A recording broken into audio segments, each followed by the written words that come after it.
महिला ने जैसे ही पलक झपकाई, उसके सामने एक छिपा हुआ दरवाजा दिखाई दिया। किसने सोचा था कि घने जंगल के बीच इतनी आधुनिक विला छिपी होगी, जहां आम लोग उसका कोई निशान भी नहीं देख सकते थे।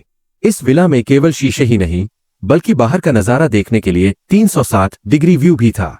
उस रात जब दोनों बहनें सो गईं, तो उनका पालतू खरगोश चुपचाप डॉग होल से बाहर निकल गया। अनजाने में ही यह घटना लगभग उनकी जान ले लेती। अचानक गोलियों की आवाज से जिंगजी नींद से जाग उठी।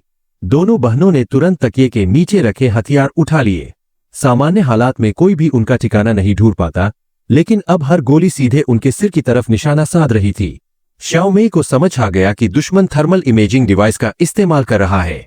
सौभाग्य से विला की खिड़कियां बुलेट प्रूफ थीं, इसलिए वे अभी सुरक्षित थीं। लेकिन तभी खरगोश वापस उसी डॉग होल से लौटा और जिंगजी को कुछ गड़बड़ महसूस हुई। जैसा उसने सोचा था, हत्यारों ने उसी डॉग होल से हमला किया।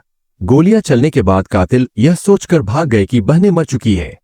बहनें बच गईं, लेकिन उनका प्यारा खरगोश मारा गया। टूटे दिल से रोते हुए जिंगजी तुरंत समझ गई कि इस हमले के पीछे कौन है। असल में ये दोनों बहनें टॉप जासूस थीं। लंबे समय से थकाने वाले मिशनों से ऊब चुकी थीं और उन्होंने इतना पैसा जो लिया था कि आराम से जी सके। वे रिटायर होना चाहती थीं, लेकिन उनका बॉस सांग बियाओ मानने को तैयार नहीं था, क्योंकि उनके जितने सक्षम लोग उसके पास और कोई नहीं थे। मजबूरी में बहनों ने शहर के बाहर बने एक सुरक्षित घर में शरण ली, लेकिन उसी रात सांग बियाओ ने उन्हें मारने के लिए हत्यारे भेज दिए। चूंकि बहनें गाड़ी नहीं चला सकती थीं, उन्होंने हेमेई नाम की एक रेसर को टीम में शामिल किया और वादा किया कि बदला लेने के बाद उसे ढेर सारा पैसा देंगे। हेमेई तुरंत राजी हो गई। तीनों ने मिलकर उन गुंडों का पता लगाया जिन्होंने उन पर हमला किया था और सड़क पर घात लगाकर हमला किया। गुंडों को लगा कि वे बच निकले हैं, लेकिन हेमेई ने छिपकर ट्रिगर दबाया और सबको खत्म कर दिया। इसके बाद तीनों चुपचाप वहां से निकल गईं। जिंगजी ने सब कुछ खत्म करने के लिए सीधे सांग बियाओ से मुलाकात की, लेकिन उसने बात करने की बजाय उसे रसोई में ले जाकर एक शेफ को पकड़ लिया और धमकी दी कि अगर जिंगजी ने म्यूजियम से एक कीमती पेंटिंग नहीं चुराई तो शेफ की जान ले ली जाएगी। मजबूर होकर जिंगजी ने हामी भर दी।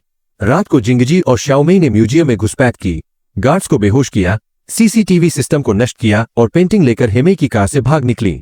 लेकिन जब जिंगजी पेंटिंग लेकर सौदा करने पहुंची तो सांग बियाओ ने विश्वासघात किया। उसे अपने पैसों की मशीन को खोना मंजूर नहीं था, मगर जिंगजी पहले से ही यह अंदाजा लगा चुकी थी। उसने श्याओमेई को सामने की बिल्डिंग में स्नाइपर बनाकर तैनात किया था। सांग बियाओ भी तैयार था।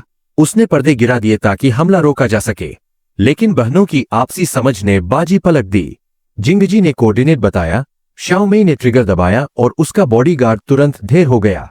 सांग बियाओ घबरा गया और जिंगजी को धमकाने लगा। तभी गोली चली और वह वहीं ढेर हो गया, लेकिन गोली की आवाज से बॉडीगार्ड और पुलिस वहां पहुंच गए।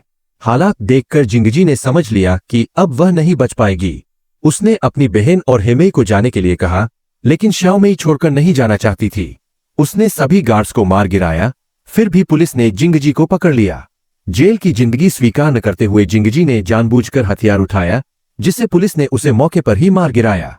श्याओमेई ने पहले से बने प्लान के मुताबिक भागने का रास्ता अपनाया और छत पर जाकर छिप गई। उसने देखा कि जिंगजी का शव एम्बुलेंस में ले जाया जा रहा है। हेमेई बाइक लेकर उसे लेकर निकल गई। दोनों टूटे दिल से अलग हो गईं। 5 साल पलक झपकते ही बीत गए। एक दिन हेमेई अचानक श्याओमेई के पास आई और बोली कि उसके पास एक सरप्राइज है। वह उसे एक पुराने घर ले गई, जहां बाहर तंबू में एक छोटी लड़की बैठी थी। श्याओमेई की आंखों में आंसू आ गए, क्योंकि वह बच्ची बिल्कुल उसकी बहन जैसी दिखती थी। तभी पीछे से एक परछाई उभरी। वह जिंगजी थी। असल में ऑपरेशन वाले दिन ही जिंगजी ने सब कुछ पहले से तय कर रखा था। उसने मेडिकल स्टाफ को खरीद लिया था, अपने लिए बुलेट प्रूफ जैकेट पहना था और मौत का नाटक रचा था। और यही चाल उसके काम आ गई।